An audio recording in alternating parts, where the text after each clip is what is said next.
So what are some failures like you faced last year? You know, last year was actually one of my best years. Okay. So it's a little hard to think about my failures. So someone took a W last year. Okay, I took some L's last year. Yeah, I lost my job, which was linked to my visa here. But fuck it. That's a failure. Okay. I mean. Sorry. No, I'm not gonna talk about this. You about to bring that up, right? The summer. I don't want to bring that up. Not yet. Not ever. Yeah. I'm not gonna talk about that. Okay. It's OnlyFans. That's it. Nothing you need to know about. But yeah, because it's related to China and the law and everything here. So some of my failures last year.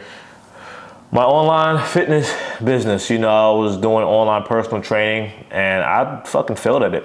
Nobody gave a fuck about my shit. I mean, I had some clients, trained them, some of them got results, others was, but I gave my heart into it and it didn't work out. And then, people on the internet, it's always so many different of these influencers that always DM you.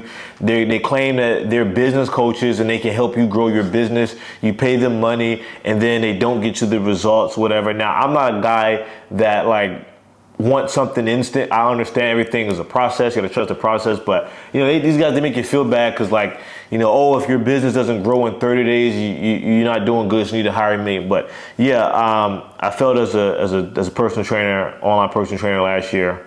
That's one of my failures. So it is what it is. I got a big failure last year, and from the very beginning, I was I'm not. Is it okay to call it failure if it's related to my health? I was struggling all year long. Yeah, I would say so. All right, I'll tell you this story, guys.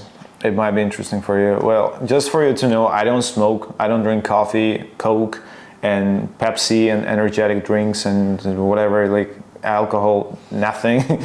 Absolutely nothing. It's not just I don't want, and also I cannot.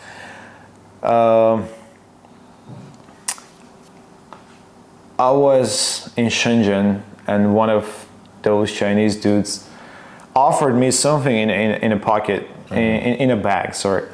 And it smelled nice. I was like, well, if you have ever been in China, you would probably know that China has a big diversity of food. Literally, you can find anything here. They eat different types of food. Anything. And most of the time you don't even question it because anyways, you're not going to get the answer. You just take a risk, give it a try, and see what's happening. Yeah, that's how they be. Smell it, taste it. If it smells good, tastes good, then just go for it. The first thing I did, it smelled really good. And then I was like, maybe this is kind of dried fruit or something. I started chewing that. And the same guy offered me a cigarette. A cigarette is the only thing that I might smoke 4 or 5 cigarettes a month,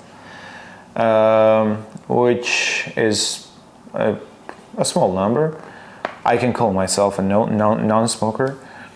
I tried it. I started chewing that. The texture was it felt like you were chewing a piece of soft wood. Yeah, I don't know how to call it. I've never tried anything like that before. I ain't never smoked, so I wouldn't know nothing. No, this is not smoke. Was oud. That thing that I put it in my mouth and started chewing. Are you talking about dip, tobacco? Wait, no. Listen to Leanne. After 3 minutes, the same guy told me to spit it out because you're not supposed to swallow it. You just chew it. Pause. And gave me a cigarette. I started smoking 1, 2, 3, and I realized that I can't breathe. And then I realized that my heart is racing. I could hear my heartbeat, and then I started having really strong stomach pain, and eventually I started throwing up. And the first thing that came to my mind, I was poisoned and soon I'm gonna die. Seriously, I had that feeling. It turned out that this thing is called betel nut. I'm saying that because it's legal. And you can find it anywhere on the streets, in any store, absolutely any store. You just enter, they don't care about your age, your nationality, your gender, whatever. You say, I need a betel nut, it's called bin lan in Chinese, and they will sell it to you. You are free to buy anywhere. Yes, I was feeling that I'm gonna die. I was begging them to call a doctor because I was not able to walk. I was not able to do anything. I was not able to talk. I was begging them to call a doctor or take me to the hospital. They did not give a shit. They were just making fun of me. China. Yeah, like Uyghur and Laowai, what that means foreigner. And that was horrible. That's the day that I will never forget in my life. I will never forget about that day. After 1-2 hours, I started feeling a little better, and then I had food, and then the kick started fading. And the next day, I had kind of same horrible symptoms. And then the next day, and the next day, and then the other day, and so on. Almost every day, I started feeling like really, really bad symptoms when I can't breathe, and like I felt anxious and like really bad symptoms. I went to see the doctor. Yeah. And the doctor said, "You're fucked. You're gonna take pills for 1 year."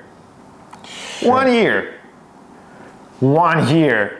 Thank you, bro. Thank you, China, for this big gift. And yeah, I had anxiety, and my nerve system, whatever, was damaged because of that shit. Because I'm a non-smoker, I don't drink coffee and everything. Just because of that it had a bigger impact on my organism, and eventually I was fucked. And I consider it as a failure, because having those symptoms and feeling like really low, I did not want to go out. I did not want to go anywhere. All my plans fucked up, and yeah, I was just home for a couple months, 3-4 months, and taking my medication and hoping that these feelings sooner will fade, which did. I'm still on those medications. I'm gonna finish them after a month, but yeah, a small thing, just a minute of communication with that guy ruined my 2023, at least the first quarter of 2023. And that is a big failure. That's the biggest failure for me in 2023. Anything else was fine, except for that part. Most important thing is you bounce back from it. You know what I'm saying? Like, I couldn't even imagine, dealing with that shit. I try to avoid like just strangers when they try to give me some shit. I don't really trust people. I mean, street food, I'm guilty. I eat the street food, but just, you know how people are. Some people are just fucking shady as shit here. I remember when I first moved here, people was telling me about the alcohol and the fake alcohol. I mean, I've consumed a lot of fake alcohol here. But yeah. You do consume? Yeah. I mean, I drink, but like social. Oh. Yeah, I don't like, I'm not an alcoholic like, a couple of our friends that we want to bring on the podcast. It's just social. Like if I go out, I'll have some alcohol, but that's about it. No.